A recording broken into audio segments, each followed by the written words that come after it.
Gimana caranya kita bisa melepaskan diri dari kemelekatan satu pada harta, dua pada ego. Nih.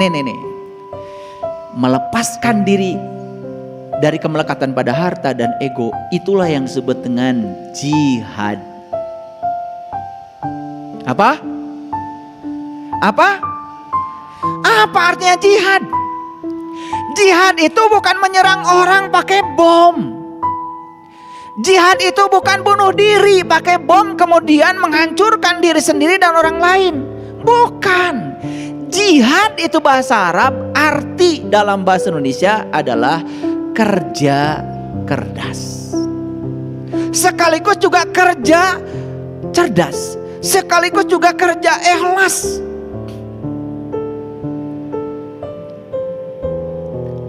Jadi jihad itu sebetulnya sungguh-sungguh artinya.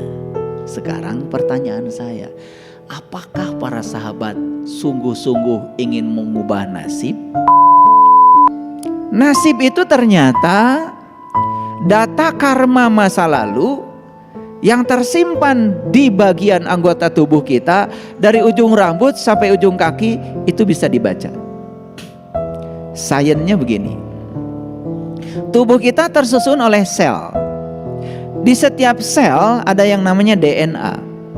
Satu DNA itu ternyata bisa menyimpan 3 miliar data. Satu DNA. Jadi kalau sekarang di tubuh kita ada 100 triliun sel, dan setiap sel punya satu DNA, kalikan saja 100 triliun kali 3 miliar data. Berapa banyak data? Data karma yang kita bawa sekarang tidak akan diubah.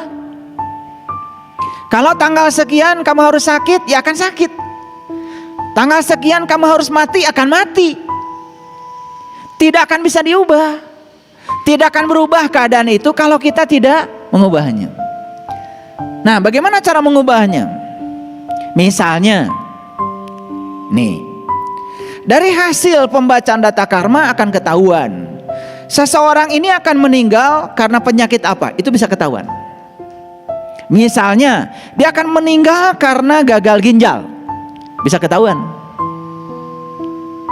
Jadi ternyata setiap orang itu akan meninggal dengan penyakit yang khas, unik bagi dia.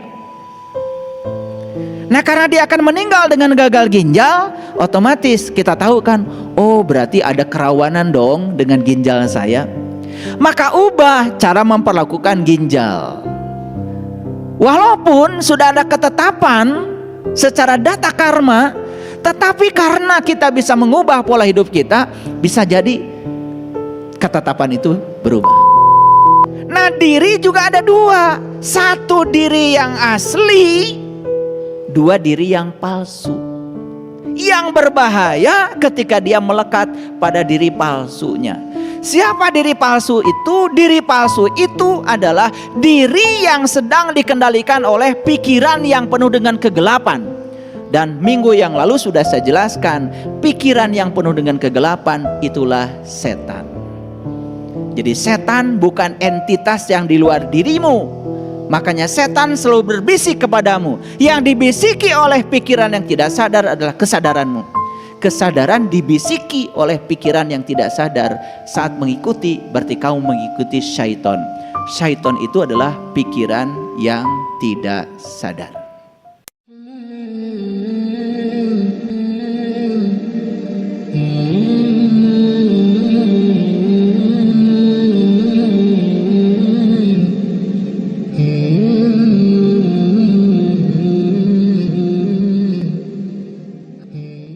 Bismillahirrahmanirrahim. Assalamualaikum warahmatullahi wabarakatuh. Bismillah, alhamdulillah, wa syukrillah ala ni'matillah. La hawla wa la quwata illa billah. Ashhadu an la ilaha illallah wahdahu la syarikalah. Wa ashhadu anna Muhammadan abduhu wa rasuluh sallallahu alaihi wasallam la nabiyya ba'da. Subhanaka la ilma lana illa ma 'allamtana innaka antal alimul hakim. Subhanakallahumma rabbana wa bihamdika asyhadu an la ilaha illa anta astaghfiruka wa atubu ilaik. Astaghfirullahaladzim, astaghfirullahaladzim, astaghfirullahaladzim. Allazi la ilaha illa huwal hayyul qayyum wa atubu ilaih. Min jami'il ma'asi wa dzunub, la haula wa la quwata illa billahil aliyyil azim. Sejak dari kecil saya memiliki sebuah pertanyaan, yang pertanyaan itu hampir tidak terjawab sampai saya menjelang dewasa. Pertanyaannya itu adalah pertanyaan yang natural, datang dari penglihatan saya, dari pikiran saya sendiri. Pertanyaannya adalah, mengapa manusia itu berbeda? Berbeda wajahnya. Ada yang tinggi, ada yang pendek, ada yang ganteng sekali, ada yang kurang ganteng, ada yang cantik sekali, ada juga yang kurang cantik. Ini karena tidak ada lagi bahasa. Kalau saya bilang semuanya cantik juga faktanya kan tidak. Ada yang pinter, ada yang kurang pinter. Ada yang rajin, ada yang malas. Ada yang berkelimpahan rezekinya, ada juga yang kurang beruntung rezekinya. Gak tahu ya, apakah para sahabat pernah bertanya seperti saya seperti itu atau tidak? Atau menerima saja semua apa adanya? Karena itu membuat saya saat itu merasakan seakan-akan dalam tanda kutip ada ketidakadilan. Dan saya pertanyakan pertanyaan ini di banyak tempat kepada guru-guru saya, dan saya tidak mendapatkan kepuasan jawabannya. Mohon maaf, saya baru menemukan kepuasan setelah saya khatam Quran 30 juz, bukan membaca. Mengklasifikasi ayat demi ayat untuk bisa menjawab itu. Ternyata saya baru bisa menemukan jawaban atas pertanyaan itu ketika saya menemukan ada ratusan bahkan ribuan ayat yang menceritakan bahwa kehidupan kita ini titik awalnya bukan di kelahiran yang sekarang. Jadi sebetulnya kita ini sudah berulang-ulang datang ke sini. Dan itu yang menyebabkan mengapa satu dengan yang lain ada perbedaan. Setelah saya mendalami itu dari sisi ayat-ayat Al-Quran, kemudian saya mencoba mendalami sisi saintifiknya. Ternyata dunia psikologi menemukan sebuah metode untuk bisa menggali long term memory, memori jangka panjang yang tersimpan di alam bawah sadar dengan metode past life, past regresi. Itu adalah sains yang tidak bisa dibantah lagi, dan ternyata hampir semua manusia ketika di past life, di past regresi, dia bisa ingat tentang masa lalunya, pernah hidup di mana, sebagai apa, pernah mengalami kejadian apa. Jadi alhasil ada satu perpaduan antara kitab suci dengan dunia sains. Jadi metode hipnoterapi untuk bisa membangkitkan memori yang tersimpan di alam bawah sadar itu adalah sains. Dan dunia sains kemudian tidak bisa mengelak lagi. Jadi mohon maaf, siklus kehidupan itu bukan soal keyakinan sekarang. Mau yakin atau tidak yakin, hukum alam tetap berjalan. Oleh karena itu maka siklus kehidupan sekarang sudah diakui sebagai hukum alam. Hukum gravitasi bumi tidak perlu keyakinan. Anda mau yakin atau tidak yakin, hukum gravitasi ya berjalan. Ya seperti kejadian. Putranya Mas Rodan jatuh dari lantai 2 ya ke bawah. Mau yakin atau tidak yakin, hukum gravitasi jalan saja. Tidak ada orang jatuh ke atas. Itu hukum. Itu hukum alam. Dan hukum alam bekerja dengan jujur apa adanya. Kepleset ya jatuh ke bawah. Tidak pernah jatuh ke atas. Mau yakin atau tidak yakin, karena hukum alam tidak butuh keyakinan Anda. Tidak butuh keyakinan Anda apa? Karena itu hukum alam. Itu sains. Nah, kenapa saya bicara ini hari ini? Karena saya kok akhir-akhir ini saya bukan GR ya. Saya kok sekarang ini sepertinya diberi kemampuan untuk membaca tubuh setiap orang. Sekali lagi mohon maaf. Dari ujung rambut sampai ujung kaki ini saya bisa baca.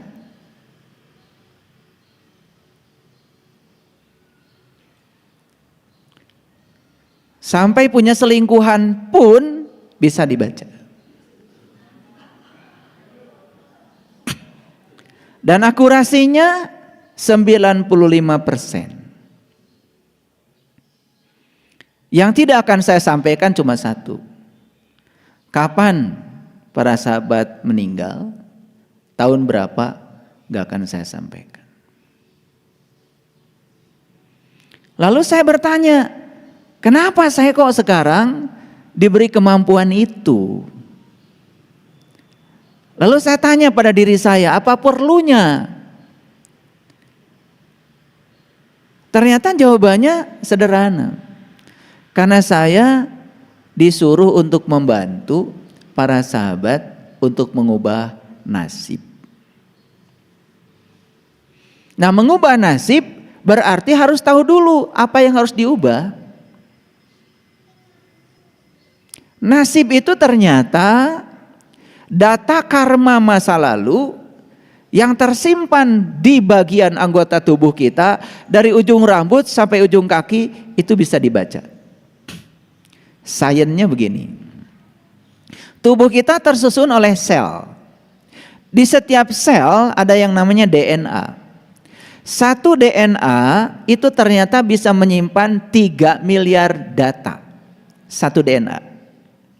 Jadi kalau sekarang di tubuh kita ada 100 triliun sel dan setiap sel punya satu DNA, kalikan saja 100 triliun kali 3 miliar data. Berapa banyak data? Mungkin kalau dikalikan pakai kalkulator yang kalian punya itu langsung ngehang itu kalkulatornya. 3 miliar kali 100 triliun. Sebanyak itu data yang tersimpan dari ujung rambut sampai ujung kaki. Jadi sangat masuk akal kalau di Quran ada firman Allah yang mengatakan Iqra kitabaka. Baca kitabmu. Nah, kitab berarti sesuatu yang di dalamnya ada informasi. Nah, kitab yang harus kita baca itu sebetulnya adalah tubuh kita sendiri. Jadi nggak mungkin Quran tiba-tiba menyatakan pada kita Iqra kitabaka, baca kitabmu, baca kitabmu. Dan selama ini kita salah kaprah. Quran itu menugaskan kita untuk membaca kitabmu, bukan kitab yang lain. Yang dibaca malah kitab yang lain. Baca kitabmu, kitabmu, kitabmu. Nah, kalau berbicara tentang kitab, berarti di dalamnya ada sejumlah data, sejumlah informasi yang kalau itu dibaca akan menuntun kita untuk menemukan pengetahuan sekaligus juga jawaban. Pertanyaannya sekarang, apakah setiap orang sudah bisa membaca data itu? Ternyata selama ini saya biarkan kalian membaca sendiri, ternyata belum bisa. Jadi mungkin itu yang menyebabkan kenapa saya sekarang kok rasanya saya diberi kemampuan untuk bisa membaca itu. Jadi untuk para sahabat yang mau dibacakan dari ujung rambut sampai ujung kaki, ada data apa saja di situ, insya Allah nanti saya bisa bantu. Tetapi sekarang sudah antri yang ingin dibaca. Karena tidak mungkin kita mengubah nasib kita kalau kita tidak tahu apa yang mesti diubah. Nah, selama ini kita ini ujug-ujug ingin mengubah diri. Yang harus diubahnya apa? Dunia manajerial mengajarkan kita untuk analisa SWOT. SWOT itu ada S, ada W, ada O, ada T. SWOT. Jadi analisa SWOT itu adalah teknik analisa untuk mempetakan sebetulnya kelemahan kita apa, keunggulan kita apa, lalu peluang yang akan bisa diubah supaya kita berubah bagaimana. Nah, ini agak saintifik nih hari ini kajian kita. Dan nanti saya akan menyampaikan beberapa ayat Al-Quran sebagai dasar. Jadi kemarin itu karena ada rapat dengan pengurus setempat di Jelekong, saya 2:30 langsung pergi ke sana. Setelah urusan selesai di sana sampai jam 7 malam, jadi saya mampir di sebuah restoran punya sahabat kita. Saya diundang hari Minggu, nggak bisa ke sana karena kesibukan yang luar biasa. Tapi saya sudah janji, insya Allah saya akan ke sana. Jadi mampirlah di situ. Nah, ketika saya duduk di sebuah tempat duduk, tiba-tiba ada kucing duduk di samping saya. Ya udah, karena duduk di samping saya pegang, saya elus-elus, dielus-elus ini. Diam aja dia. Ada rasa penasaran, karena saya yakin di tubuh kucing itu juga ada data. Karena kucing kan terbuat dari sel. Sel ada molekul, berarti di situ juga ada DNA sih.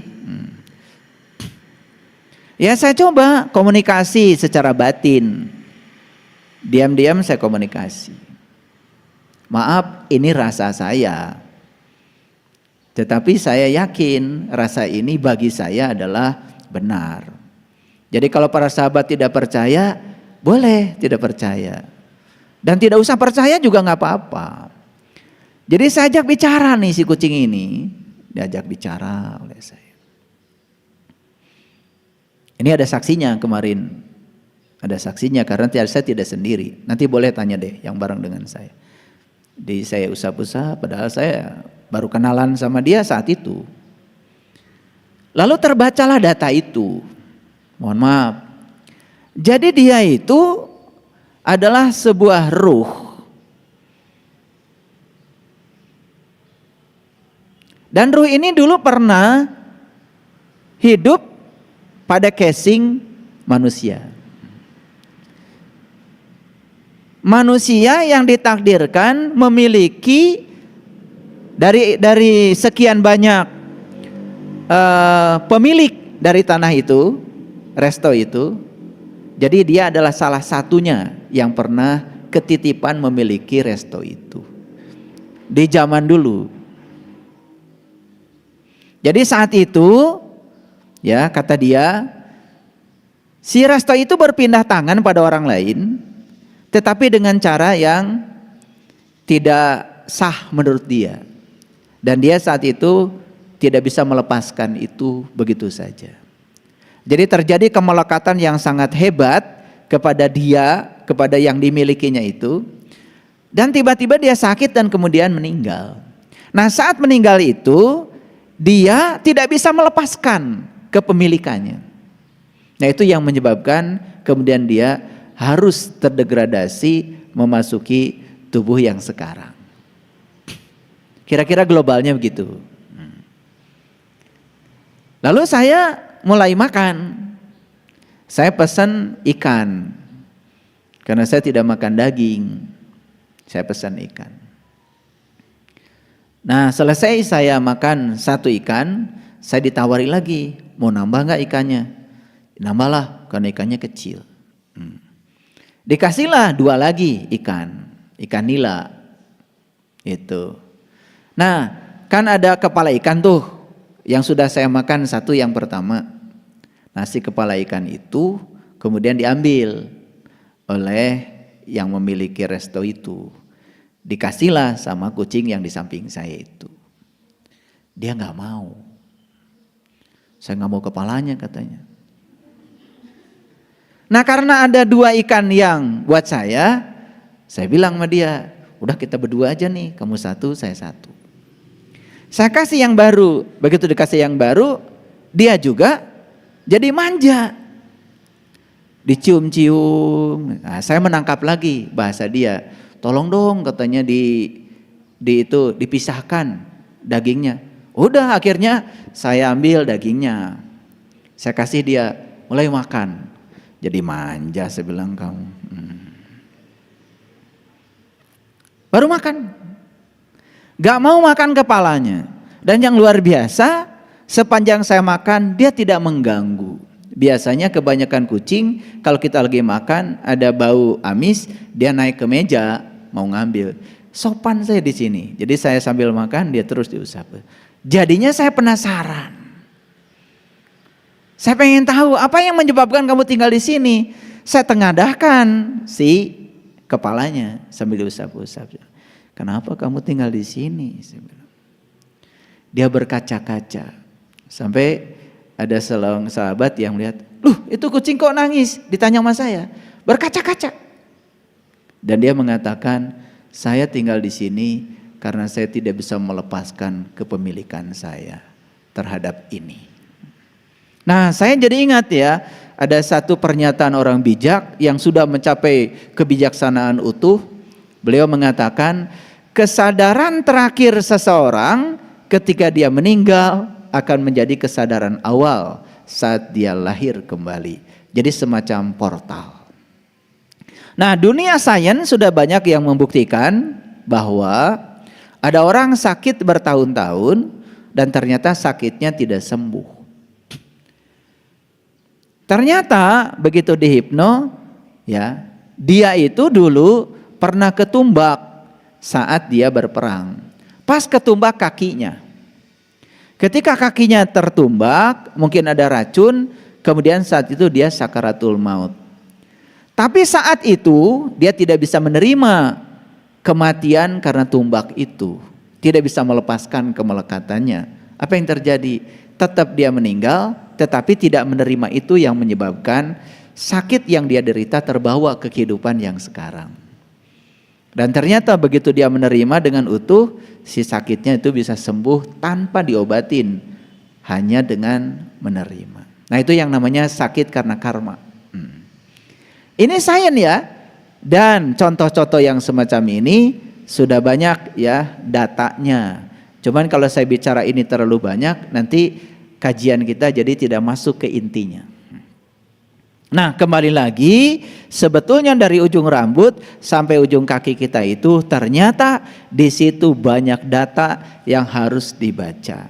Nah, itulah yang kemudian disebut nasib. Jadi kenapa nasib kita berbeda? Yang membedakan nasib bukan Tuhan, bukan Allah. Karena saya dari kecil juga tidak percaya kalau Allah itu membedakan nasib kita. Emang mau punya Allah yang membeda-bedakan? Si ini nasibnya begini, si itu nasibnya begitu. Saya nggak mau dari kecil punya Allah model gitu. Saya pengen Allah yang adil, yang memperlakukan setiap ciptanya sama.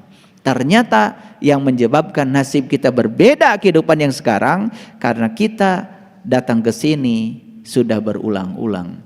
Dan yang menyebabkan nasib kita berbeda hari ini adalah apa yang pernah kita lakukan di masa sebelum kehidupan yang ini.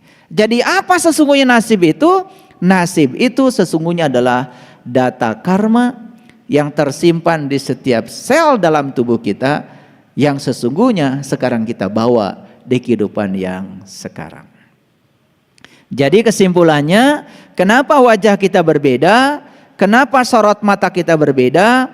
Kenapa ya tubuh kita bentuknya berbeda? Semua yang membedakan itu adalah data karma kita sendiri. Nah, kalau kita punya kemampuan membaca data karma itu pada setiap anggota tubuh kita, yang luar biasa adalah kita memiliki fokus untuk mengubah nasib kita. Nah, pertanyaannya, apakah data karma itu bersifat mutlak 100%? Ternyata tidak. Kata siapa tidak? Kata Quran. Nah, mari kita lihat dulu ayatnya supaya percaya. Kalau gak pakai ayat biasanya gak percaya. Nah, di ayat ini Quran surat Ar-Ra'd ya, ayat yang ke-11. Jadi seperti biasa saya kalau ngasih kajian pasti ada dasarnya. Nah, kita lihat di sini ada kata-kata begini.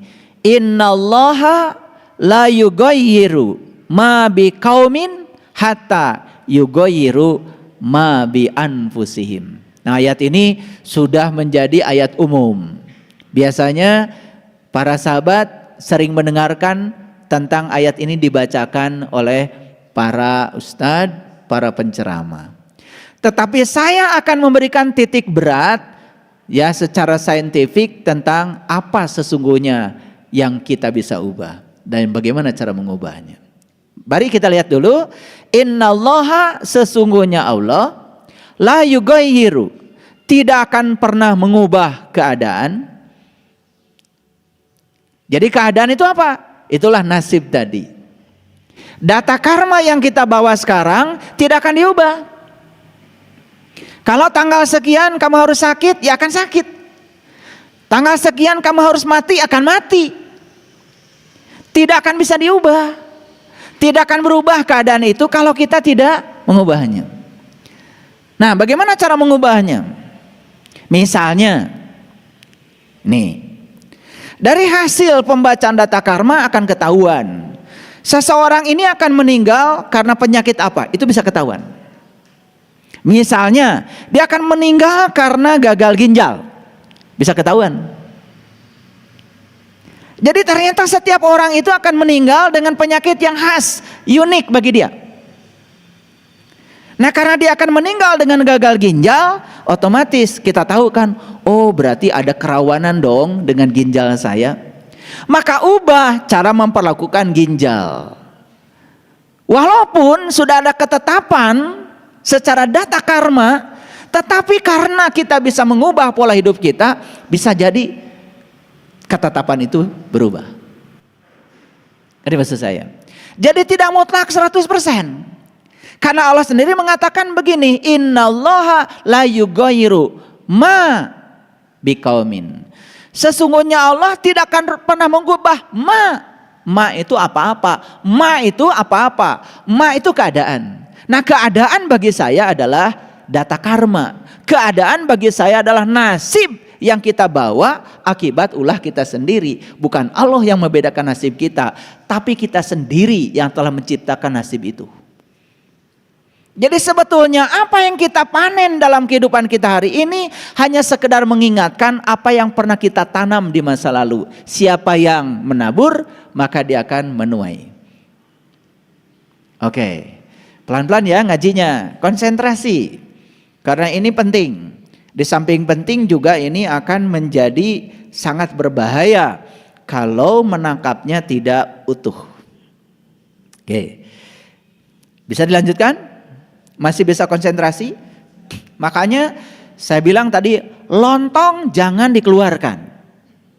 Karena ini ngajinya agak berat, supaya lontong tidak mengganggu kesadaran kita. Jadi kalau lontong keluar lebih awal, kesadaran menurun. Dan saat kesadaran menurun, salah persepsi, salah interpretasi, salah proyeksi bisa terjadi. Karena begitu lontong sudah keluar pagi-pagi, kemudian menyantap lontong 2, gehu 2, perut mulai penuh, kesadaran langsung menurun. Sangat berbahaya. Jadi karena kajiannya berat, saya bilang lontong keluar hari ini spesial belakangan. Nah, lanjut dulu. Jadi sesungguhnya Allah la yughayyiru, tidak akan mengubah ma. Nah, ma di sini adalah apa-apa. Tapi ma ini sama saya diberi alamat yang lebih jelas lagi. Ma adalah data karma yang tersimpan dalam sel dalam tubuh kita yang kemudian disebut nasib. Tetapi nasib itu bisa diubah. Profesor Kazuo Murakami, seorang ahli bioteknologi, beliau mengatakan bahwa gen itu bisa diubah. Nah, cara mengubah gen cuma 2. Satu, sering senyum, dan yang kedua, memperbanyak doa. Jadi keren ini, ahli bioteknologi bicara di laboratorium, ya, bicaranya bukan di musola. Ternyata sel gen yang dalam sel itu bisa diubah dengan 2. Satu, sering senyum, yang kedua, doa. Nah, makanya yang senyumnya kurang biasanya penyakitnya banyak. Jadi sebetulnya penyakit seseorang itu bisa dilihat dari cara seseorang senyum. Gitu. Jadi kalau senyum saja mahal, ya udah segala penyakit datang. Bukan sekedar sakit kepala cenat-cenut, tetapi kemudian segala penyakit bisa datang. Nah, oleh karena itu, ya, kalau ingin sehat, produksi 4 hormon. Yang pertama dopamin, yang kedua endorfin, yang ketiga oksitosin, yang keempat adalah serotonin. Nah, kalau 4 hormon itu diproduksi secara terus-menerus, maka tubuhnya bukan sekedar sehat, tetapi jauh dari penyakit. Pokoknya orang yang banyak penyakit pasti kekurangan 4 hormon itu. Nah, orang-orang yang sakit-sakitan biasanya di dalam tubuhnya kebanyakan hormon adrenalin. Nah, adrenalin berasal dari 2. 1, kecemasan, 2, ketakutan. Nah, inilah kajian kita hari ini. Makanya kajian kita hari ini, ya, karena saya selalu dituntut untuk kasih judul, saya beri judul saja supaya gampang, yaitu melepaskan kemelekatan pada harta dan diri. Apa itu harta? Apa itu diri? Dan bagaimana cara melepaskannya? Itulah kajian kita hari ini. Ini udah hampir setengah jam baru nyampe ke judul, belum masuk ke intisarinya. Paham sekarang? Nah, jadi sekalipun kita datang ke sini membawa data karma, dari sisi sains, Profesor Kazuo Murakami mengatakan gen bisa diubah. Jadi kalau gen bisa diubah secara saintifik, sedangkan Quran mengatakan nasib bisa diubah. Berarti ada kesejalanan kan antara sains dengan firman Tuhan. Nah, itu saya ingin bikin kesejalanan ini kelihatan. Nah, kita buktikan hari ini. Jadi Allah mengatakan beliau tidak akan mengubah keadaanmu, nasibmu, kalau kamu sendiri tidak mau mengubahnya. Jadi kalau gen itu mengatakan kamu akan sakit tahun sekian dan sakitnya anu, dan kita diam saja karena sudah ada vonis seperti itu dari hasil bacaan data karma, berarti yang salah kita sendiri. Jadi kalau begitu nasib bisa diubah. Nah, ini berita gembira nih, nasib bisa diubah. Nah, kenapa selama ini kita gagal mengubah nasib kita? Satu, kita tidak tahu apa yang harus diubah. Yang kedua, kita juga tidak punya keterampilan bagaimana cara mengubahnya. Itu saja sebenarnya kegagalan kita. Jadi sibuk tetapi tidak jelas. Kan biasa kita ini sering sibuk tidak jelas ya? Gitu. Sudah kebiasaan sibuk tidak jelas. Ya. Jangankan kesibukan biasa, ibadah pun banyak yang sibuk tidak jelas.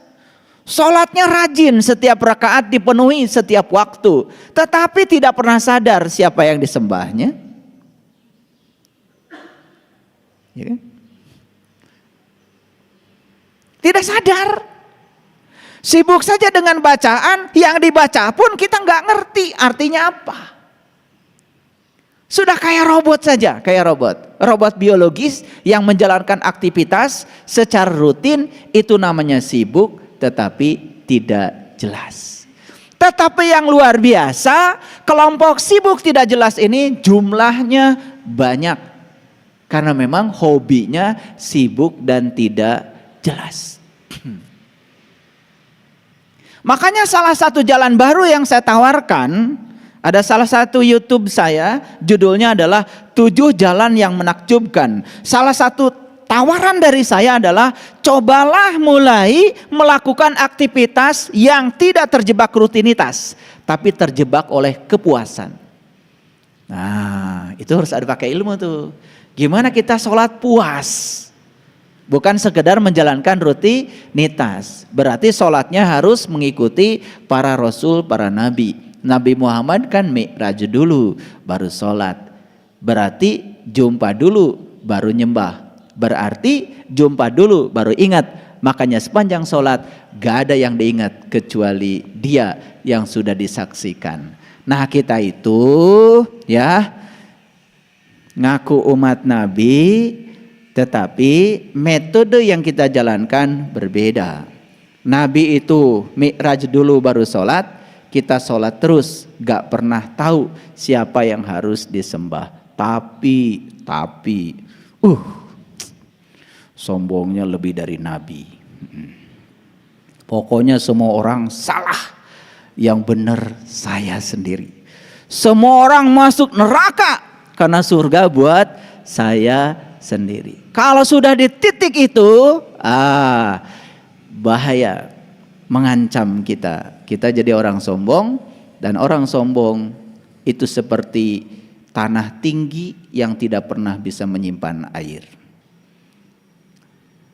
Tandus. Karena air itu selalu saja bergerak ke bawah.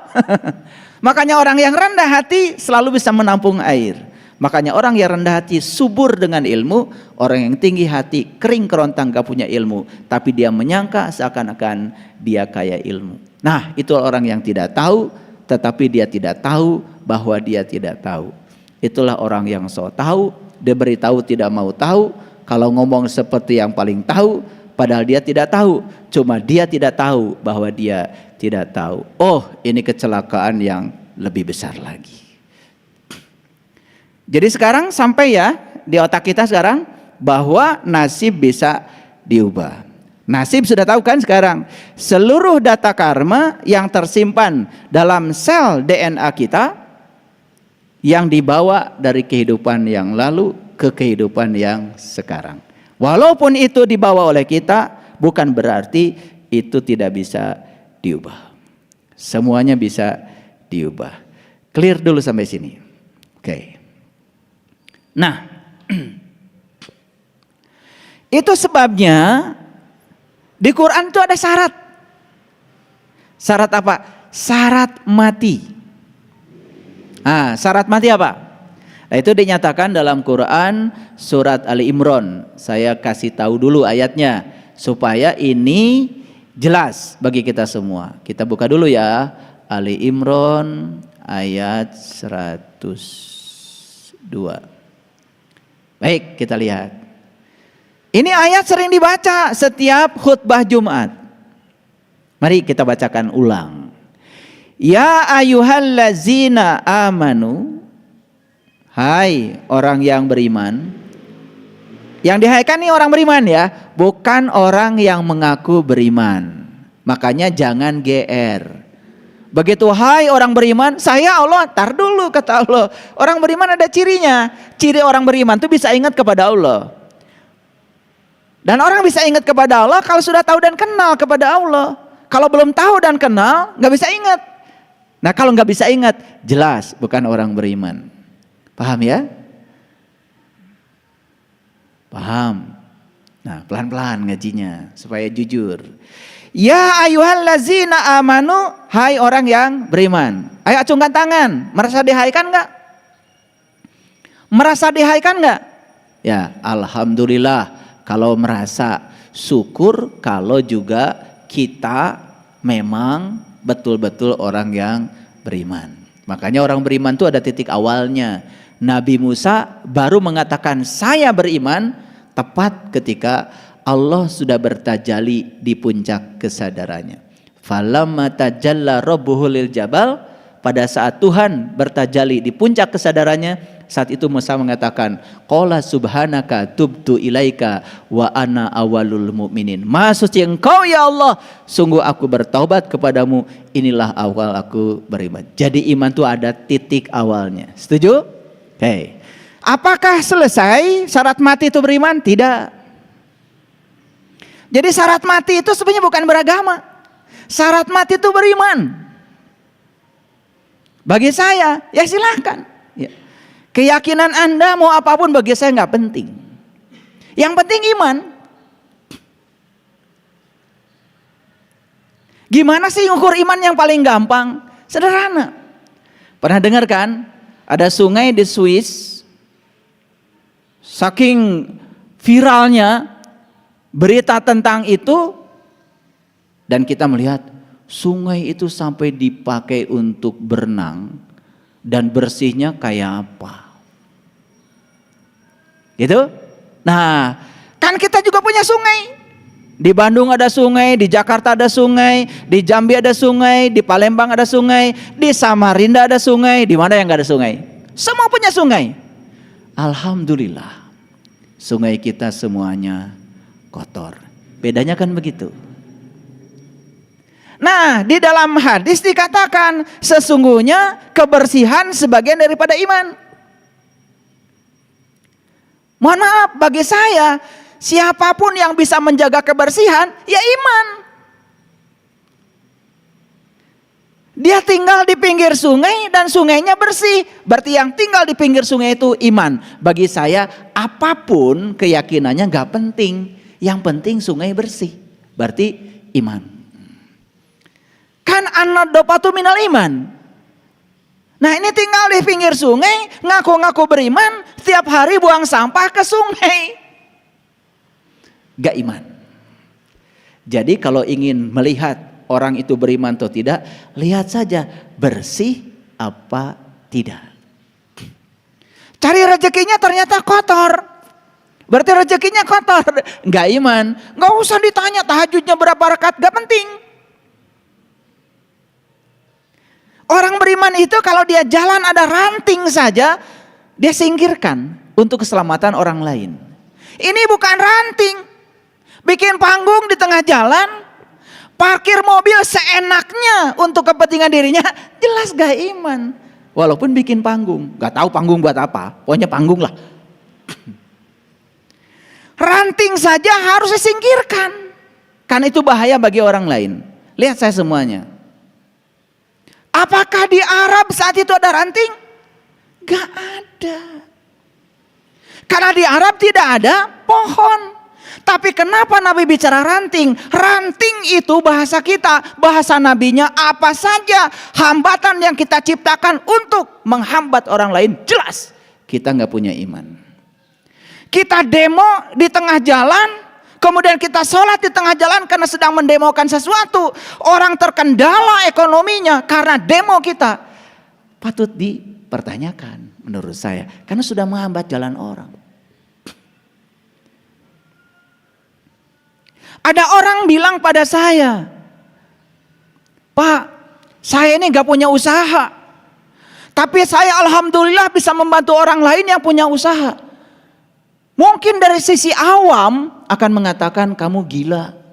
Kamu aja gak punya usaha, ngapain bantu usaha orang? Betul? Ini sisi awam, tapi sisi spiritual beda lagi. Sisi spiritualnya apa? Karena kamu membantu orang lain untuk membuka usahanya, maka suatu saat juga kamu akan punya usaha. Karena apa? Membantu orang lain bagi orang yang beriman adalah membuka jalan bagi dirinya sendiri. Makanya kalau Anda semuanya memberi, jangan lupa Anda tidak sedang membuka jalan orang lain, tapi Anda sedang memberi pada diri Anda sendiri. Kalau Anda memaafkan orang, Anda bukan memaafkan orang, Anda sedang membuka jalan untuk datangnya energi berkah bagi diri Anda. Jadi adakah sesuatu yang dilakukan buat orang? Gak ada. Semua buat dirimu sendiri. Jadi kalau kita memberi, bukan memberi pada orang, sebenarnya kita memberi pada diri kita sendiri. Paham sampai sini? Paham sampai di sini? Baik, kita lanjut. Jadi syarat mati yang pertama adalah iman. Dan orang yang beriman ini jelas orang yang peduli pada orang lain.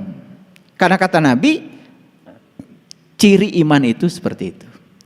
Begitu dengar ada sahabat kita kecelakaan, langsung kita bersimpati dan membantu. Iman tuh. Dengar sahabat kita kecelakaan, anaknya kecelakaan, hare-hare. Tahu hare-hare? Bahasa Inggris itu.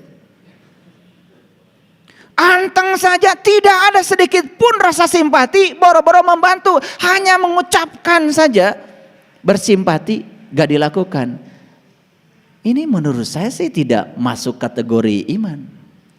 Makanya iman itu dilihat dari cara kita memperlakukan orang lain. Kalau kita memperlakukan orang lain seperti kita ingin diperlakukan orang lain, disitulah iman. Yang kedua, syarat mati itu adalah takwa. Apa sih takwa itu? Berulang kali saya sampaikan bahwa takwa itu definisinya sangat unik di Quran. Itu diabadikan di Quran surat Al-Baqarah ayat 63. Takwa itu satu, mengambil janji. Yang kedua, mengangkat kesadarannya. Yang ketiga, ditunjukkan sesuatu oleh Allah di puncak kesadarannya. Yang keempat, ingat apa yang Allah tunjukkan. La'allakum tatakun, itulah takwa. Makanya salah satu cara untuk mencapai takwa adalah saum. Apa itu saum? Saum itu adalah berbuka dan jumpa dengan Tuhan. Lisoimi farhatani farhatun inda iftarihi wa farhatun inda liqa'i rabbih. Ada dua kegembiraan bagi yang saum. Satu ketika berbuka, yang kedua jumpa dengan Tuhan. Bukan makan candil, bukan makan kolak. Itu nggak ada hubungan dengan jumpa dengan Tuhan. Yang ada hubungan dengan jumpa dengan Tuhan adalah berbuka mata kolbu. Makanya orang beriman, kata Nabi, tasdikun bil qalbi, orang yang sudah terbuka mata kolbunya. Masih merem, belum iman. Ngaku boleh, nggak diaku. Nah yang ketiga, syarat mati kata Allah adalah la tamutunna illa wa antum muslimun. Janganlah kamu mati kecuali sudah menjadi muslim. Nah muslim ini bukan sebutan bagi orang yang mengaku di depan Pak RT agamanya tertentu. Pak RT, saya mau bikin KTP.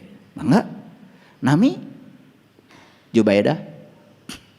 Tanpa tanggal lahir? Pekerjaan? Agama? Sur Pak RT? Islam Pak RT?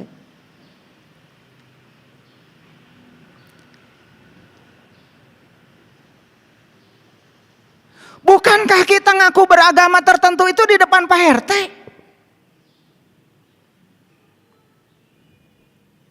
Betul? Makanya muslim itu dari kata dasar Islam. Islam itu artinya adalah merdeka. Islam itu artinya pasrah total kepada Allah. Jadi seorang muslim adalah orang yang sudah bisa pasrah total kepada Allah. Kumaha Allah. Makanya ciri muslim sederhana. Satu, tidak pernah mengeluh. Semua orang yang mengeluh sebetulnya keluhan itu tertanda bahwa dia tidak bisa menerima kenyataan. Dan tidak ada orang mengeluhkan yang dia ingin. Yang dia keluhkan pasti yang tidak dia ingin. Kenapa ibu sedih? Saya sedih. Kenapa? Suami saya kok baik banget. Padahal nggak ada yang mengeluh begitu. Padahal nggak. Semua yang kalian keluhkan adalah hal yang kalian tidak suka. Dan ketika kalian tidak suka sesuatu hal, sebetulnya pada dirimu masih ada kebencian. Protes itu juga indikator bahwa kita masih menyimpan kebencian. Protes tidak mungkin terhadap sesuatu yang kalian setuju. Selalu protes itu pada sesuatu yang kalian tidak setuju. Kenapa mau protes? Kenapa? Saya setuju sama pendapat pemerintah, maka saya mau protes. Protes setuju, nggak ada. Protes selalu berkaitan dengan yang dia tidak setuju. Betul nggak? Dan kapan kalian tidak setuju? Ketika sesuatu itu berbeda dengan yang kalian mau. Dan selalu saja kalian ingin segala sesuatu seperti yang kalian mau. Itu memaksakan pendapat. Dan jelas dalam dirimu ada kebencian. Nah, ketika kita melekat pada kebencian, itulah yang namanya kegelapan. Makanya syarat mati menjadi 3. 1, jadi orang beriman. 2, ngejalanin takwa. Yang ketiga, jangan mati kecuali sudah pasrah total kepada Allah. Makanya ciri seorang muslim tentu saja tidak pernah ngajarin Allah supaya Allah ngikutin maunya dia. Justru dia ngajarin dirinya sendiri untuk tunduk patuh kepada kehendak Allah. Clear? Oke. Tanya sekarang, saya berhak gak mengaku muslim? Kalau yang kau lakukan setiap hari adalah ngatur-ngatur Allah, supaya Allah ngikuti kahayang maneh,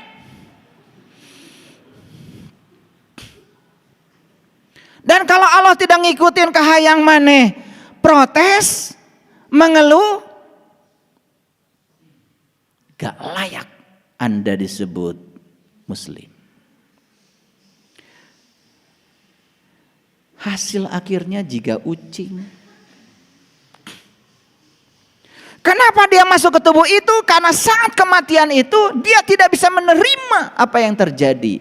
Dia mengeluh, dia protes, dia keluhkan semua kebenciannya. Kesadaran terakhir saat dia mati menjadi kesadaran awal saat dia datang lagi ke semesta ini. Datang ke sini sudah beda casingnya, bukan casing yang dulu lagi. Itulah yang disebut dengan neraka.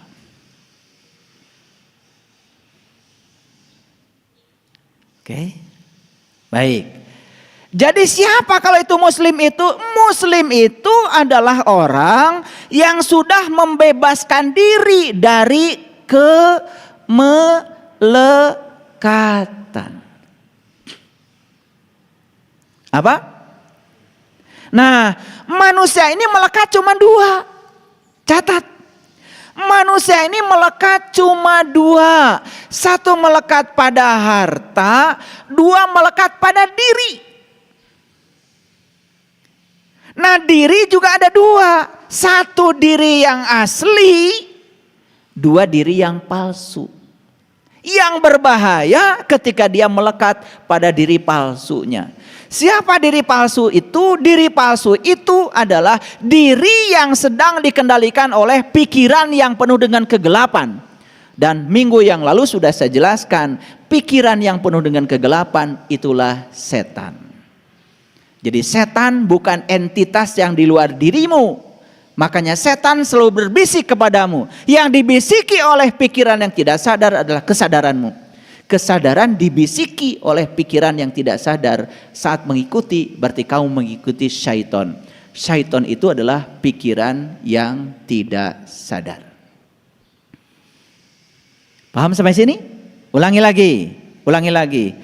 Jadi kemelekatan manusia itu cuma 2. 1 melekat pada harta, yang kedua melekat pada diri. Diri yang mana? Diri yang palsu yang disebut dengan ego. Nah, ego ada 2. 1, yang bernama keserakahan, dua yang bernama kebencian. Catat, ego ada berapa? 1, 2. Nah, keserakahan dan ketamakan pasti terhadap segala sesuatu yang dia ingin. Betul nggak? Serakah itu pasti terhadap keberhasilan. Tidak mungkin serakah pada kegagalan. Serakah itu pada jabatan. Tidak mungkin serakah pada turunnya jabatan. Gak mungkin. Jadi keserakahan inilah sebetulnya penyakit yang membuat manusia menderita. Makanya lihat orang yang serakah, siap naik jabatan, tidak siap turun. Siap jadi bupati, stres ketika dia harus mengakhiri jabatannya. Itu yang disebut dengan post power syndrome. Makanya saat menjabat, luar biasa, Luis wae. Begitu selesai menjabat, langsung hurik. Hurik teh bahasa Inggris teh. Pikasieun.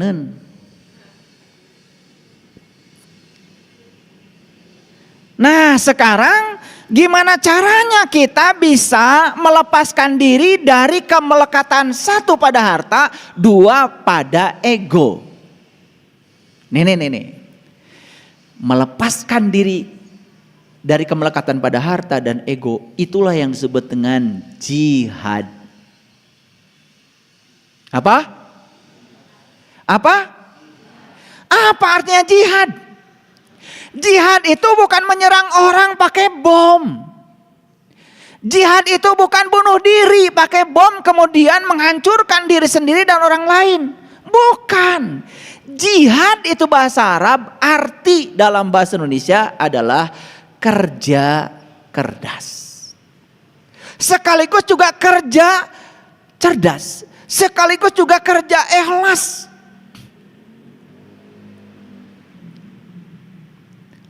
Jadi jihad itu sebetulnya sungguh-sungguh artinya. Sekarang pertanyaan saya, apakah para sahabat sungguh-sungguh ingin mengubah nasib? Jawab dulu. Apakah para sahabat sungguh-sungguh ingin mengubah nasib? Ya. Kalau sungguh-sungguh ingin mengubah nasib, ya mari. Sungguh-sungguh belajarnya, sungguh-sungguh memprosesnya, sungguh-sungguh di dalam ikhtiarnya. Nah, sungguh-sungguh itulah yang disebut dengan jihad. Jadi jihad itu cuma dua. Satu dengan harta, dua dengan diri. Diri yang mana? Diri yang palsu. Melepaskan kemelekatan pada harta dan diri yang palsu, itulah jihad. Betul nggak? Kalau kita nggak sungguh-sungguh, sulit untuk mencapainya. Baik, sekarang saya tunjukkan dulu ayatnya supaya ngerti apa sih kata Quran. Saya akan tunjukkan pertama Quran surat Al-Baqarah dulu deh. Al-Baqarah dulu. Al-Baqarah ini agak panjang ya kajian kita. Mohon bersabar. Saya akan tunjukkan Al-Baqarah ayat 218 dulu deh. Oke, lihat sini semuanya. Innallazina amanu, sesungguhnya orang beriman, walladzina hajaru, dan orang-orang yang sungguh-sungguh ingin berubah. Jadi hajaru itu apa? Hijrah. Hijrah itu intisarinya berubah. Nah, kita selama ini mengartikan hijrah pindah. Betul. Pindah dari kesadaran rendah kepada kesadaran tinggi. Pindah dari kesadaran lama pada kesadaran baru. Pindah dari kehidupan yang membuat kita selalu menderita pada kehidupan yang membuat kita penuh sukacita. Tahu sekarang? Tahu sekarang? Oke. Itu hajaru, hijrah. Maka simbol hijrah itu adalah dari Mekah ke Madinah. Mekah itu kampung, Madinah itu kota. Pindah dari kebodohan kepada kecerdasan. Pindah dari tempat yang gelap gulita kepada tempat yang terang benderang. Di tempat gelap kita sering salah persepsi. Di tempat terang karena jelas kelihatan tidak mungkin salah lagi. Nah, di Quran dikatakan sesungguhnya orang yang beriman, siapa itu? Wallazina hajaru, yaitu orang yang mau berubah. Jadi orang beriman itu kata Quran selalu dinamis dan ingin berubah. Minum dulu ya.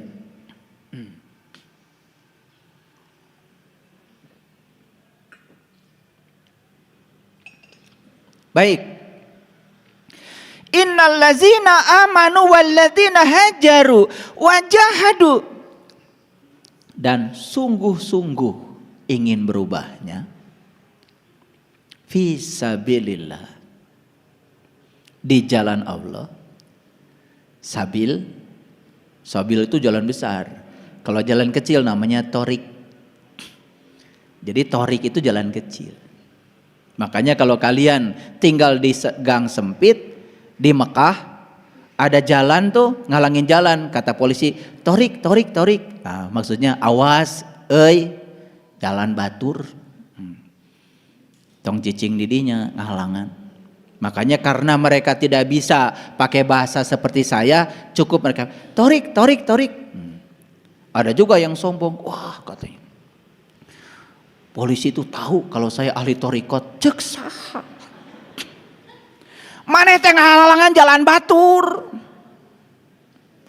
Makanya jalan kecil disebutnya torik, jalan besar disebutnya sabil. Jadi berjalan menuju Allah itu harus pakai jalan besar, jalan bebas hambatan. Tas terang? Sudah tahu? Jalan besar yang diajarkan oleh Quran namanya jalan Shiratal Mustaqim. Dan Shiratal Mustaqim adalah jalannya orang yang diberi nikmat. Nikmat terbesar adalah jumpa dengan Allah. Maka siapa yang sudah tahu cara untuk meniti ke dalam diri, untuk berjumpa dengan jati dirinya, dia sudah ketemu dengan sabilillah. Itu jalan besar, bebas hambatan. Nanya, makanya kata Allah sesungguhnya orang beriman itu adalah orang yang ingin berubah dan sungguh-sungguh ingin berubahnya, maka dia akan berada di jalan besar menuju Allah. Paham? Oke. Pertanyaan saya, sungguh-sungguh ingin berubah? Oke, sekarang saya lanjutkan. Itu Quran surat Al-Baqarah ayat 218. Sekarang saya tunjukkan dulu ya Quran surat lain. Kita lihat Quran surat An-Nisa dulu. An-Nisa ya, maaf.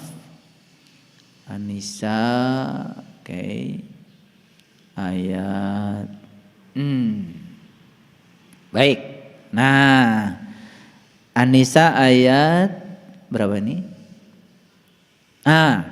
Ayat 95. Baik, saya tidak akan bacakan semuanya karena waktu kita terbatas. Di sini dikatakan ya, la yastawil qa'iduna minal mu'minin ghairu ulid dorori wal mujahiduna fi sabilillah bi amwalihim wa anfusihim. Disinilah dijelaskan bahwa ciri orang yang berjihad di jalan Allah itu dua. Satu, melepaskan kemelekatan pada harta. Dua, melepaskan kemelekatan pada diri palsu yang bernama ego. Berarti melepaskan pada apa? Keserakahan pada yang dia ingin dan melepaskan kebencian pada yang dia tidak ingin. Sudah bisa begitu? Sudah bisa begitu? Sudah bisa belum? Nah, selama ini tidak jelas jihad itu apa. Sungguh-sungguh dalam hal apa? Sungguh-sungguh kamu melepaskan pada harta dan diri. Apa diri itu? Diri itu adalah dua.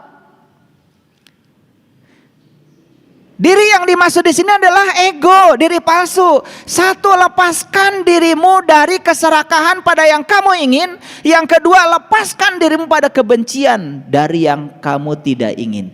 Itulah yang paling berat. Jadi sangat masuk akal kalau itu disebut jihad. Terasa perjuangannya berat? Sok lah. melepaskan keserakahan pada yang kita ingin. Berat. Karena apa? Dari kecil kita dilatih untuk mencari, tetapi tidak dilatih melepaskan. Dari kecil kita dilatih untuk mengumpulkan, tapi tidak dilatih untuk membagikan.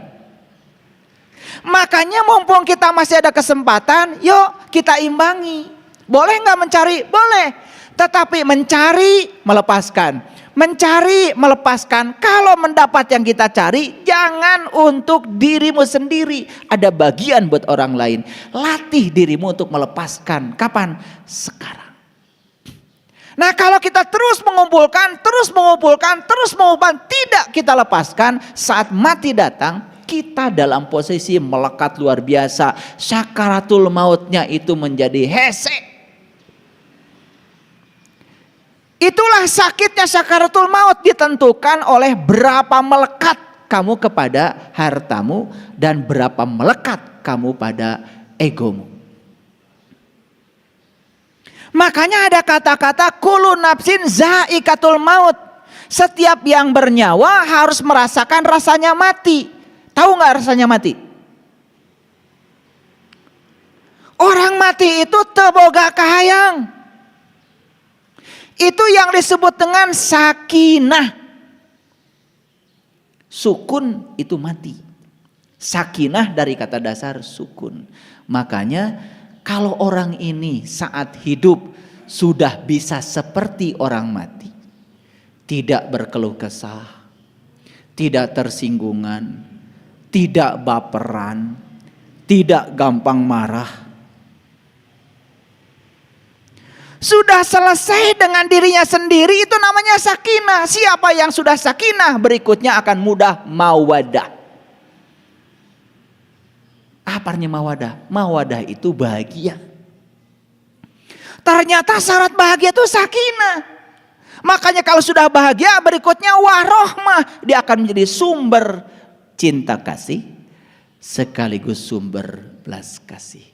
Karena tidak mungkin kita membahagiakan orang lain kalau kita belum mencapai kebahagiaan. Syarat mencapai kebahagiaan adalah sakinah. Ari ente masih kene tersinggungan, dikit-dikit protes, tidak suka marah-marah. Nih saya kasih tahu, ada istri saya di sini saksinya. Saya kalau masuk WC dan WC kotor bekas orang, saya nggak pernah marah. Ya kumaha ya jelema teh harus ke WC. Kalau terki enggak, saya sikat. Karena kalau marah-marah tidak membuat WC jadi bersih. Anak saya masuk WC, saya tahu anak saya. Walaupun saya nggak lihat anak yang mana yang masuk WC, dari WC bekasnya saya tahu. Anak nomor 1, anak nomor 2, anak nomor 3, saya tahu. Cara nyimpen odolnya seperti apa, saya tahu. Cara nyimpen sikat gigi seperti apa, saya tahu. Bak mandi masuk sabun, saya tahu anak yang kemana. Dan saya nggak pernah ribut. Kalau bekas anak pun saya nggak pernah dikejar anak saya. Kamu tadi masuk WC ya? Itu sabun masuk nggak selesai. Makanya saya bedahkan, saya sikat. Nanti kalau dia masuk lagi ke WC, kali aja dia ingat, oh tadi bekas sabun sekarang udah bersih, pasti sama ayah. Sugan eraheun. Makanya saya itu di rumah, para sahabat, gak pernah saya marah-marah nyuri ini, gak pernah. Ada istri saya. Nih saksinya. Kalau banyak rambut berantakan, saya gak pernah ribut. Iya rambut tuh saha, urut saha, jorok, gak pernah. Saya ambil solasi, saya lilitkan di tangan saya, langsung plak plak plak plak plak plak, beres, bersih. Karena saya tidak suka rambut berantakan. Kalau ada rambut nyumpal di saringan WC, saya tahu bekas anak yang mana, saya cabut sendiri, saya buang, gak pernah ribut. Karena ribut tidak pernah menyelesaikan masalah. Ini saya ngasih contoh, sugan areling atuh. Gak perlu marah. rumah saya banyak juga yang ngerokok. Puntung rokok ada. Dan saya kalau ngambil puntung rokok bekas kalian ketika kalian sudah pergi. Karena kalau saya ambil kalian masih ada, perasaan saya nggak nyampe. Takut kalian tersinggung. Makanya sudah pergi saya ambilin. Itu cara saya. Makanya saya nggak pernah melarang. Mual nitah, mual ulah. Mere contoh. Da amak-amakan mual mereskeun masalah. Gitu aja kok. Sederhana. Kolam kotor, nggak pernah saya pusing. Bedahkeun we, bersihan, beres. Karena tidak ada kemarahan yang bisa menyelesaikan masalah kecuali menambah masalah baru. Sugan ari diceramahan kieu mah arera. Ini masalah ego, masalah ego. Kalau kita belum bisa mengalahkan diri sendiri, yang keluar adalah konflik. Orang yang konflik dengan pikirannya mulai keluar dari lisannya, konflik dengan orang lain. Ini saya kasih tahu, siapapun yang masih konflik dengan orang lain, itu Anda itu masih punya konflik dengan dirimu sendiri. Can beres. Itu waras. Makanya jihad itu dua, diulang-ulang di banyak ayat. Kalau saya tunjukkan ayat tentang jihad itu cuma dua. Bi amwalihim wa anfusihim, bi amwalihim wa anfusihim. Apa pesannya? Menang, mana yang harta. Tapi menges menang, lepaskan. Boleh mencari, tapi jangan melatih diri mencari. Latih diri untuk melepaskan. Itu yang namanya belajar mati selagi hidup. Mengpengker hirup. Dah diajar maut mah kudu hirup.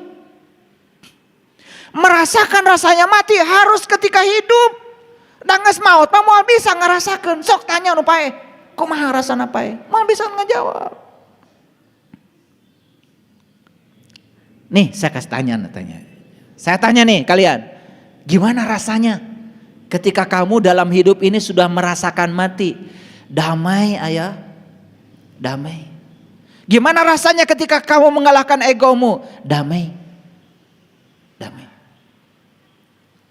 So, praktekkan. Belajar dengan saya bukan membicarakan kebaikan, melakukan. Jangan jadi kolektor ilmu, gak perlu banyak ilmu. Yang penting rubah. Hijrah. Tiap tahun baru hijrah, karnaval. Beringkat itu, beringkat di terobah. Sekarang karnavalnya dengan akhlak, karnavalnya dengan perubahan. Lain dangdan wungkul. Paham ya? Paham apa tidak? Baik. Jadi Allah mengatakan baca kitabmu, baca kitabmu, baca kitabmu. Buat apa? Setelah kamu tahu ada data karma apa di dalam tubuhmu, kamu tahu bagaimana cara mengubah nasibmu. Jadi selama ini kalian kenapa tidak bisa mengubah nasib? Karena belum tahu cara membaca data karma di tubuh. Lamun teu bisa, sok minta tulung. Kanu bisa. Tapi saya akan bacakan 95%. Kalau saya bacakan tahun sekian mati. Stres, nambah stres. Jadi gak akan saya bacakan walaupun saya tahu. Nah, jadi sekarang jelas apa yang harus kita lepaskan. 1, amwal, harta. 2, diri, anfus. Diri yang mana? Diri yang palsu. Diri yang dikendalikan oleh pikiran. Kalau diri yang sudah asli, diri yang sudah dikendalikan oleh kesadaran, tidak mungkin ego. Dan kudu diomen teh ieu. Cuman selama ini kan gak jelas. Jihad. Kunaon? Harta jeung diri teu naon maot oge. Allah mah tidak nyuruh kita mati. Allah itu menyuruh kita belajar mati dalam hidup. Gitu. Sing bisa nganjang ka pageto. Mati sakjeroning urip, belajar mati selagi hidup. Apa hasilnya kalau sudah sakinah? Mawadah. Kalau sudah mawadah, warohmah. Nah kita ini kalau ngomong sakinah, mawadah, warohmah, lamun anu kawin.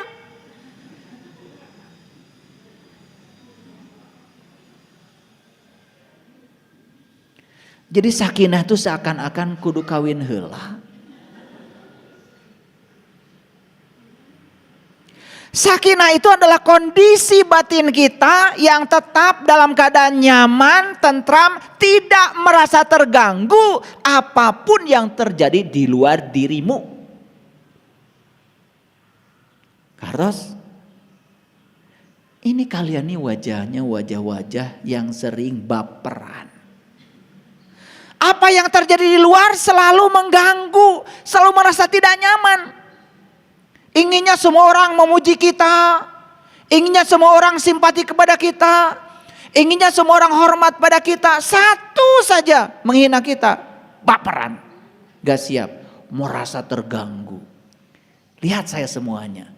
Ketika kalian masih merasa terganggu oleh situasi di luar dirimu, ada masalah besar dengan dirimu.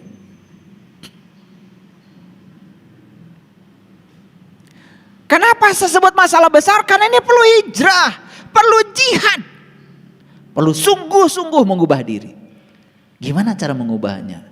Nah, disinilah ketika kesadaran kita sangat rendah, yang mendominasi kita adalah pikiran kita yang palsu, maka penderitaan tidak bisa dihindari lagi. Dapat sehat teh akibat berjamaah cekcokna.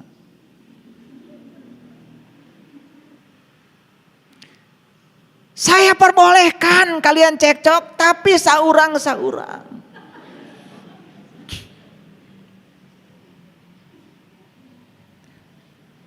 Ya, kalau mau cekcok, sepakati dulu. Gantian ya. Mau ribut, dari ributnya lamun sarwana. Apalagi kalau yang cekcoknya sorangan, mau ali lagi capek. Da jelema nu amak-amakan, mun diantepkeun da capek. Eureun we nambah amak sate lamun diseuneun. Tah urang teh sok mere seuneu. Padahal sudah belajar dalam hidup, seuneu mah ngan bisa paehna ku cai. Nu hiji seuneu, nu hiji kudu dijali cai. Ieu nu hiji seuneu, nu hiji seuneu deui. Jadi bisa dibaca para sahabat. Saya bisa tunjukkan dari ujung sana sampai ujung sini, kalian itu dominannya apa sebetulnya? Air, api, udara, tanah. Bisa ayeuna ge kabaca. Ngan kudu mayar. Tong hayang gratis wae atuh. Jadi unsur dominannya kita tuh apa? Ada yang unsur dominannya api, saya tahu. Ada yang unsur dominannya air, saya tahu. Yang unsur dominannya tanah, saya tahu. Yang unsur dominannya udara, saya tahu. Tahu. Karena itu data yang kalian bawa tersimpan di tubuhmu, tersimpan, bisa dibaca. Gampang.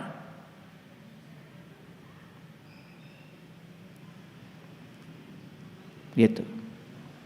Nanti kalau mau dibacakan oleh saya, daftar dulu. Ya. Nanti daftar sama anak saya yang paling besar, biar dikoleksi dulu datanya. Ya, daftar sama Teh Putri, cari nomor teleponnya aja di grup. Kalau belum tahu catat nomornya. 0812 14 34 5858. Catat boleh. Antri. Karena apa? Biar fokus perubahan nasibnya. Selama ini kita mengubah nasib itu sembrono, gak fokus. Karena kita juga tidak pernah menganalisis sebetulnya kesalahan saya di mana. Karma yang harus saya selesaikan dalam hidup ini apa?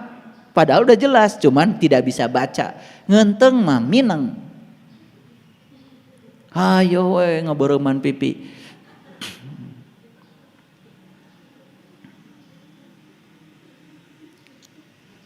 Hartos. Jadi sekarang ngerti jihad itu. Ayo ulangi lagi. Jihad itu artinya sungguh-sungguh melepaskan kemelekatan pada harta. Latihannya adalah mencari, memberi, mencari, memberi, mengumpulkan, melepaskan. Kade ulang ngumpulkan wungkul. Nah, melepaskan kemelekatan pada diri yang palsu. 2 latihannya. 1, jangan serakah pada yang kita ingin. 2, tongewa pada sesuatu yang kita tidak ingin. Udah dicatat? Kade. Ulah barho. Bubar poho. Ai tadi teh ngaos eusina naon? Keula naon? Oke, lamun asup ka restoran geus dahar tempe 5, tahu 3, pindang bandeng 2. Naon tadi teh tuang? Ya kayak naonnya? Eta nepi ka teu inget dahar tempe 5. Subhanallah. Cing atuh pohoan teh ulah kitu-kitu teuing. Nah, semakin jelas sekarang. Jadi disinilah sebetulnya latihan yang sungguh-sungguh melepaskan kemelekatan. Untuk apa? Supaya saat sakaratul maut kita tidak terikat lagi oleh ketebalan kemelekatan pada yang 2 itu. Maka siapapun yang ketebalan kemelekatan pada yang 2 itu terbawa saat mati, makanya kesadaran terakhir saat seseorang mati akan menjadi kesadaran awal pada saat dia dibangkitkan lagi.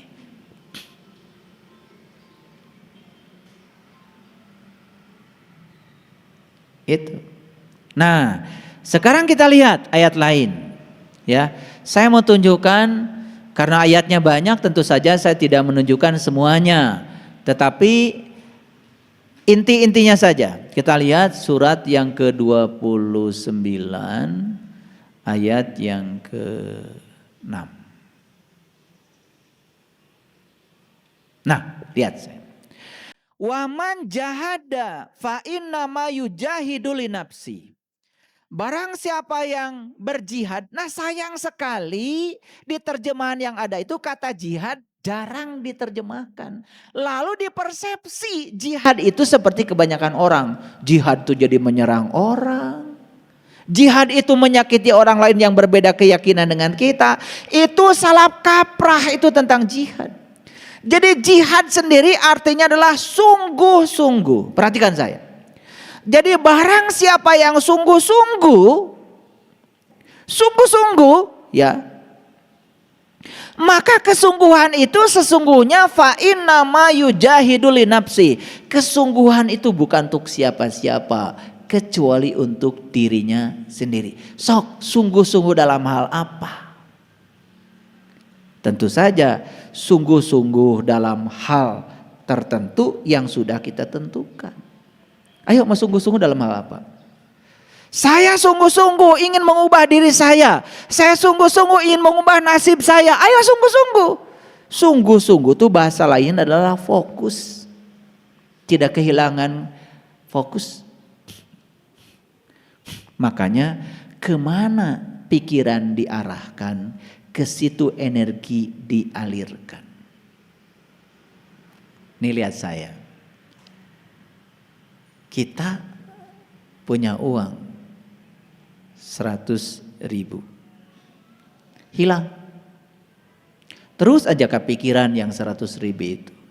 Kemana pikiran diarahkan, ke situ energi akan dialirkan. Terus mikirin yang 100.000 hilang. Jadi duit banyak yang akan datang kepada kita tidak terpikirkan sama sekali. Nu 100.000 leungit, nu gede teu datang-datang. nggak rubah nasibnya. Makanya begitu kita tidak memfokuskan pikiran pada yang 100.000, percaya bahwa Allah akan menghadirkan uang lebih banyak dari itu. Arahkan saja pikiran kepada yang lain. Di mana pintu tertutup, berarti Allah sedang membukakan pintu yang lain yang akan dibukakan. Arahkan ke situ. Di situ kedahsyatan mulai datang. Selama ini apa yang Bapak Ibu lakukan? Begitu ada kejadian yang tidak enak, fokus saja pada yang tidak enak. Ya, terus tidak enak. Karena kemana pikiran itu diarahkan, ke situ energi akan dialirkan. Habis energi hanya untuk hal yang tidak berguna. Bagaimana kita bisa mengubah keadaan kita? Nih contoh. Maaf ya, terbaca dari data karma bahwa kamu ini sebetulnya di usia sekian sampai sekian akan mengalami kesulitan yang luar biasa secara finansial. Kabaca, teteh. Kabaca. Nanti saya beritahukan deh. Nah begitu saya beritahukan bukan berarti langsung ikuti pikiran saya.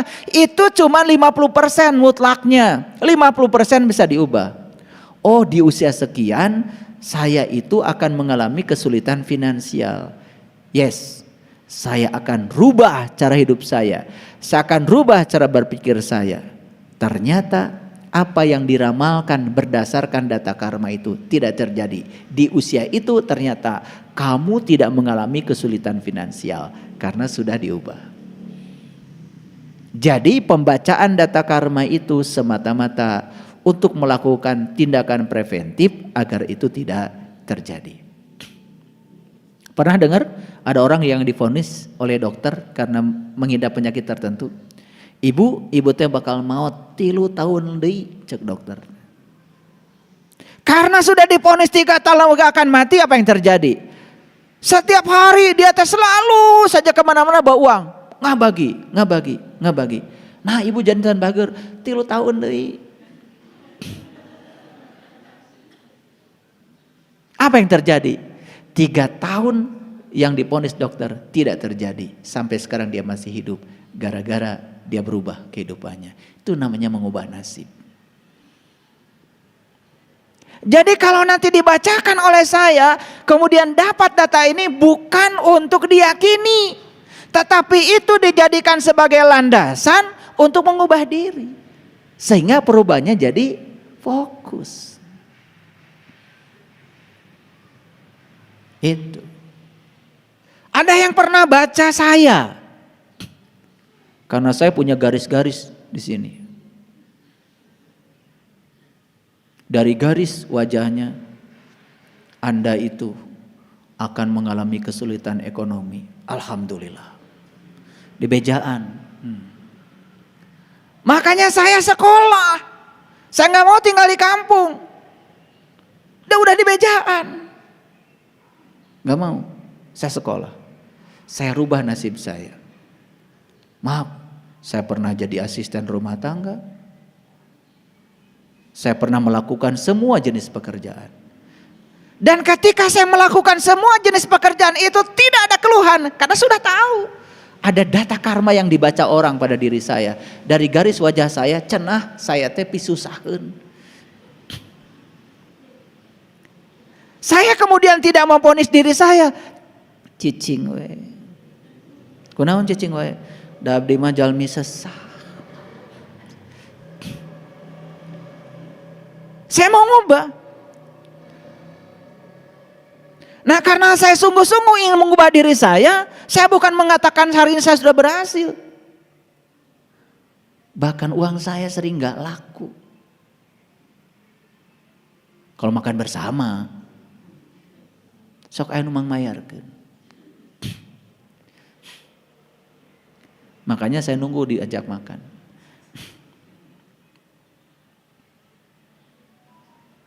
Ya. Saya itu nggak bisa makan misalkan di warteg, nggak bisa. Kalau ngantar istri saya ke pasar baru, kalau istri saya bisa. Ayah bakso juga raos, makan bakso di situ, nggak bisa. Saya nungguin aja. Saya nggak bisa. Jadi saya kalau makan harus di restoran yang bersih dan mahal. Berarti kudu loba duit. Jadi ponis yang mengatakan garis wajah saya pisusahan bisa diubah. Ngerti maksud saya? Ya, yang banyak garisnya dengan saya, jangan takut, bisa diubah. Jadi tidak ada nasib yang permanen. Sekalikan itu sudah terbaca sebagai data karma kita yang tersimpan dalam DNA tubuh kita, kalau kita bisa mengubahnya dan mau mengubahnya, bisa diubah. Jadi sejalanlah antara Quran dengan sains.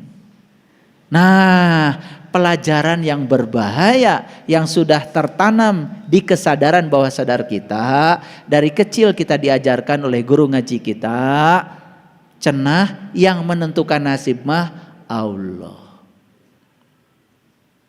Maneh mah pibeunghare. Ieu mah pisang sara. Ceksa tos diatur ku Allah di Lauh Mahfuz. Hayang kitu boga Allah nu kitu. Abdi mah da alim. Betul? Nah, jadi sekarang terjawab, Allah itu tidak pernah turut campur menentukan nasibmu. Yang menentukan nasibmu ya dirimu sendiri.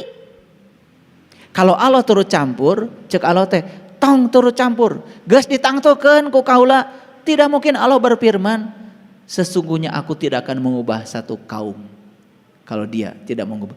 Mahal mungkin. Nah, kita ini sering belajar agama itu terkadang tidak koheren. Satu pendapat dengan pendapat lain berlawanan. Untung saja karena kurang kritis berpikirnya, santai-santai saja. Datara mikir. Gitu. Nah, sekarang setelah saya bongkar nih rahasianya hari ini, dan saya sudah ngasih contoh pengalaman saya sendiri. Pengalaman saya sendiri. Ya. Saya sudah baca data saya. Saya itu golongan darahnya A. Nah, Allah ngadamel golongan darah teh beda-beda. Gak mungkin Allah mengadamel hiji perkara teu aya tujuanana. Golongan darah A, golongan darah O, golongan darah AB, golongan darah B. Ternyata golongan darah itu juga menceritakan data karma.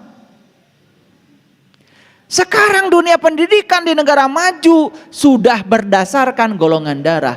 Bikin kelas teh berdasarkan golongan darah. Gurunya pun harus cocok dengan golongan darah itu. Bayangkan sudah seperti itu di negara yang beradab. Ari urang mahnya campur we golongan darah naon oge. Gurunya golongan darah apapun masuk ke kelas itu. Makanya ada siswa yang tidak cocok dengan gurunya. Begitu siswa tidak cocok dengan gurunya, apa yang terjadi? Otoritas guru berperan. Mun teu nurut ka aing sia, cepret. Iya, makanya penghapus melayang.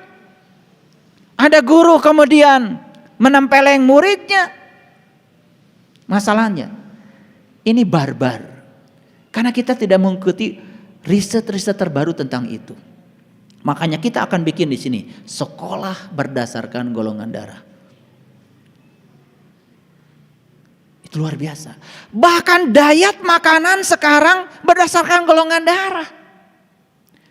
Saya golongan darahnya A. Menurut riset golongan darah A itu rentan, terutama jantung. Saya sadar karena rentan jantung saya, maka saya tidak banyak makan minyak. Saya berhenti makan goreng-gorengan. Kan bagus informasi itu bagi saya. Makanya saya jarang sekali makan lemak jenuh. Makanya kalian naik ke Jelekong, ngikutin saya. Ngos-ngosan semua. Kenapa katanya? Kok saya jalannya cepat sekali? Beda dahareunana. Ngerti maksud saya? Nah, dengan begitu kan kita bisa merawat tubuh ini semaksimal mungkin sehingga tubuh ini jadi kendaraan hebat yang bisa mengantarkan sang penumpang jiwa menuju tujuannya. Jangan sampai jiwa ini belum sampai pada kedewasaannya, tubuh sudah roboh duluan. Kan bahaya. Jadi sekarang itu golongan darah, ada diet berdasarkan golongan darah, sistem pendidikan berdasarkan golongan darah. Bahkan nih di Jepang mencari jodoh pun ditanya golongan darah. Karena ada riset yang mengatakan golongan darah ini dengan ini gak cocok. Walaupun ada perbedaan, supaya perbedaan tidak terlalu banyak, lalu mencari golongan darah. Jadi surat-suratan di Jepang bukan I love you, ari maneh golongan darahna naon. Mun cocok diteruskan, mun teu manteu. Luar biasa. Ini sudah kemajuan zaman. Sudah sampai ke titik itu coba. Betul enggak? Iya. Nah, makanya kalau orang tua kita makan dulu ya mencari jodoh teh syaratnya ini, itu, ini. Dulu belum terungkap secara saintifik. Sekarang mah sudah sampai pada tingkatan golongan darah ini cocok dengan golongan darah apa. Mun pas saya teh terongkah teuing. Luar biasa? Luar biasa. Jadi sebenarnya temuan-temuan neuroscience, riset-riset modern, itu kalau kita cermati, ternyata semua itu justru membimbing kita untuk menjadi tambah baik. Tambah lagi spiritual. Makanya spiritual, saya kaget. Spiritual itu ternyata dari bahasa Latin, dari spiritus. Jadi spiritual itu dari spiritus. Tahu spiritus? Spiritus. Masih ingat gak dulu? Nah, kalau usia-usianya yang di atas 50 ke atas mah pasti manggut. Karena dulu zaman PLN belum ada, kita pakai lampu petromak. Lampu petromak itu kan pakai ada lampunya terbuat dari kain. Nah, itu kemudian si kainnya itu ya kalau baru dibeli, nah itu kayak burayot. Jadi burayot di Garut tidinya kade, mikir tuh ulah kemana-mana. Ya Asep kade. Nah burayot dari situ, karena belum mendapatkan spiritus, makanya masih burayot, lemes. Nah dimasukkanlah spiritus ke dalam, kemudian disulut. Nah jadi spiritus itu sebetulnya adalah pemicu penyulut. Nah kemudian mulai itu dipanaskan si calon lampunya itu, dipompa tuh, dipompa. Begitu dipompa tekanan di dalam tabung naik, kemudian minyak tanah naik ke atas. Nah di atas itu ada nozzle namanya, sehingga minyak tanah itu datang ke situ sudah berupa uap bertekanan tinggi, masuk ke situ dipicu oleh spiritus. Nah, begitu, langsung bulet, karena sudah ada pemicu. Jadi asalnya itu lenyed. Nah, lenyed bahasa apa ya? Ini bahasa Sunda itu kaya banget. Lenyed, ranyed. Ranyed. Ini bahasa Indonesianya apa itu? Lepek. Lepek. Lepek. Lepek. Sebetulnya bahasa asingnya impoten. Makanya yang impoten perlu spiritus. Nah perlu spiritus. Nah kemudian ketika dipanaskan, dipompa, pek, itu langsung bulat. Ketika bulat, berayu. Jadi menerangi semuanya. Jadi yang ranyed, yang lepek tidak akan menghadirkan cahaya.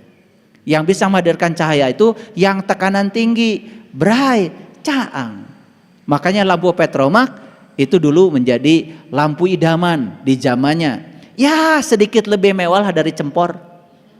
Masih ingat ya dulu? Masih ingat. Pokoknya saya dulu tugasnya kalau sudah mulai rep-repan maghrib, saya di rumah bagian nyalakan lampu petromak. Gitu. Wah itu, mau Pak. Luar biasa ya. Nah sekarang saya sudah gak lihat lagi itu ya barang itu. Itu adalah teknologi dulu, tetapi itu fisika. Keren banget ya.